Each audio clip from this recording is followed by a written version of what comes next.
Hello friends, welcome to my channel. Today 27th January 2025కి సంబంధించిన కొన్ని important current అఫైర్స్ని ఈ వీడియోలో డిస్కస్ చేద్దాము. అలాగే మా ఛానల్ని కనుక ఫస్ట్ టైం చూస్తున్న వాళ్ళైతే లైక్ చేసి సబ్స్క్రైబ్ చేసుకోండి. డైలీ రెగ్యులర్గా మీకు కరెంట్ అఫైర్స్కి సంబంధించిన వీడియోస్ అందించడం జరుగుతుంది. అందుకనే సబ్స్క్రైబ్ చేసుకొని చూడండి. ఫస్ట్ చూసినట్లయితే కోస్గి మండలం చంద్రవంచలో నూతన పథకాలకు శ్రీకారం.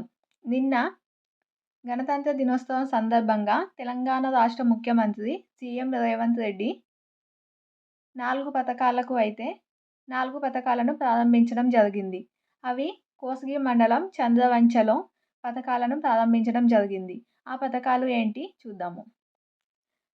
నారాయణపేట జిల్లా కొడంగల్ నియోజకవర్గం కోస్గి మండలం చంద్రవంచ గ్రామంలో గణతంత్ర దినోత్సవం సందర్భంగా కొత్త రేషన్ కార్డులు, అలాగే రైతు భరోసా, ఇందిరమ్మ ఆత్మీయ భరోసా, ఇందిరమ్మ ఇండ్ల పథకాలను లాంఛనంగా ప్రారంభించారు. 4 పథకాలు గుర్తుంచుకోండి. 1 కొత్త రేషన్ కార్డులు, అలాగే రైతు భరోసా, ఇందిరమ్మ ఆత్మీయ భరోసా, ఇందిరమ్మ ఇండ్లు. రైతు భరోసా పథకంలో భాగంగా ఏడాదికి ఎకరానికి 12,000 రూపాయలను అందించడం జరుగుతుంది.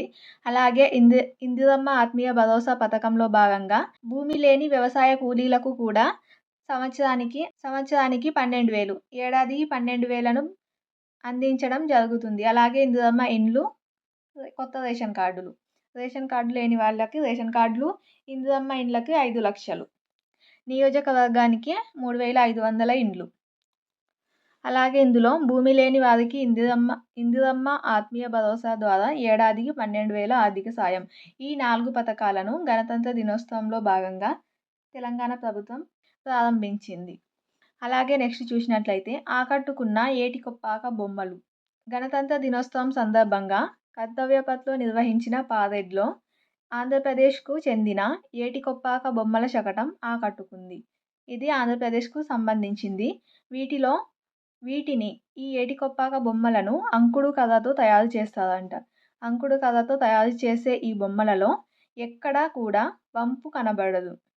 మొన లేకుండా అన్ని వైపులా గుండ్రంగా ఉంటాయి. ఈ ఏటికొప్పాక బొమ్మల ప్రత్యేకత.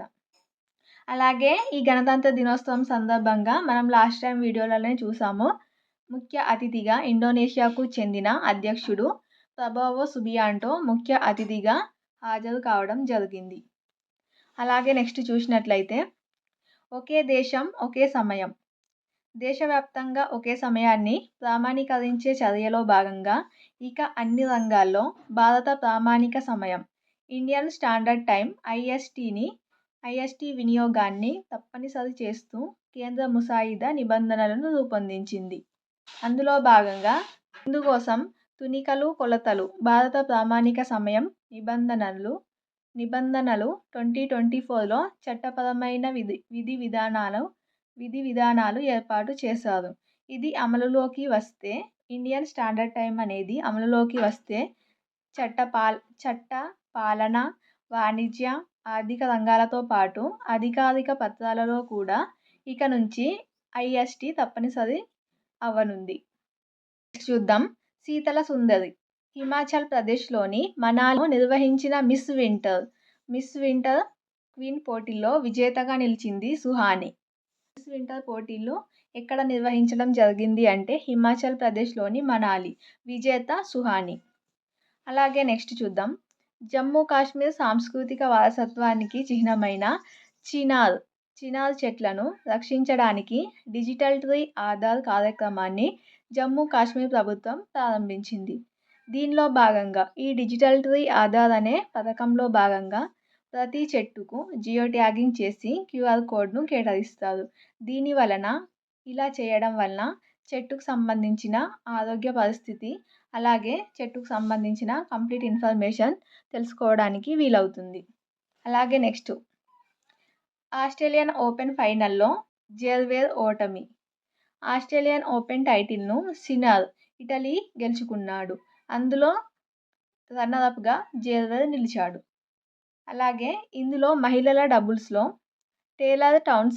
అమెరికాకు చెందిన టేలర్ టౌన్సెండ్ కేతరీనా సినియాకోవా చెక్ రిపబ్లిక్ జంట ఆస్ట్రేలియన్ ఓపెన్ మహిళల డబుల్స్లో టైటిల్ను గెలుచుకుంది. ఫైనల్లో ఈ జోడీ చైనీస్కు చెందిన చైనీస్ తైపీ సుసువి లాత్వియాకి చెందిన ఓస్తాపెంకో ఈ జంటపై విజయం సాధించింది. అలాగే నెక్స్ట్ చూసినట్లయితే జ్యోతికి స్వర్ణం.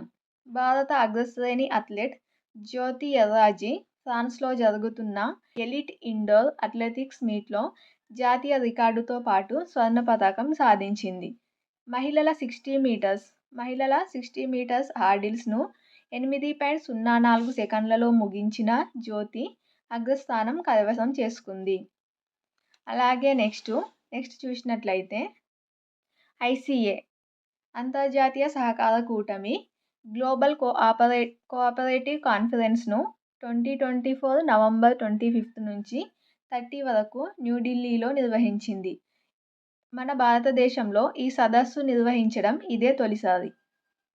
అలాగే ఈ సదస్సు యొక్క థీమ్ వచ్చేసి cooperatives build prosperity for all అనే థీమ్తో ఈ సదస్సు నిర్వహించడం జరిగింది. ఎక్కడ అంటే న్యూఢిల్లీలో. అలాగే ఈ సదస్సులో ప్రధాని Modi United Nations International Year of Cooperative 2025ను ప్రారంభించడం జరిగింది. United Nations International Year of Cooperative 2025ను ఏ సదస్సు సందర్భంగా ఇటీవల ప్రధాని మోదీ ప్రారంభించారు అంటే ఐసీఏ అంతర్జాతీయ సహకార కూటమికి సంబంధించి గ్లోబల్ కోఆపరేటివ్ కాన్ఫరెన్స్ సదస్సులో భాగంగా ప్రారంభించడం జరిగింది.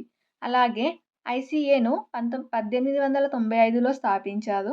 దీని ప్రధాన కేంద్రం వచ్చేసి జెనీవా, స్విట్జర్లాండ్లో ఉంది. ఇది ఫ్రెండ్స్ టుడే జనవరి 27, 2025కి సంబంధించిన కొన్ని ఇంపార్టెంట్ కరెంట్ అఫైర్స్. ఈ వీడియో కనుక మీకు నచ్చినట్లయితే లైక్ చేసి అలాగే మా ఛానల్ని సబ్స్క్రైబ్ చేయండి. మా ఛానల్ని సబ్స్క్రైబ్ చేసుకోవడం వల్ల రెగ్యులర్గా కరెంట్ అఫైర్స్కి సంబంధించిన వీడియోస్ మిస్ అవ్వకుండా చూడవచ్చు. Thank you.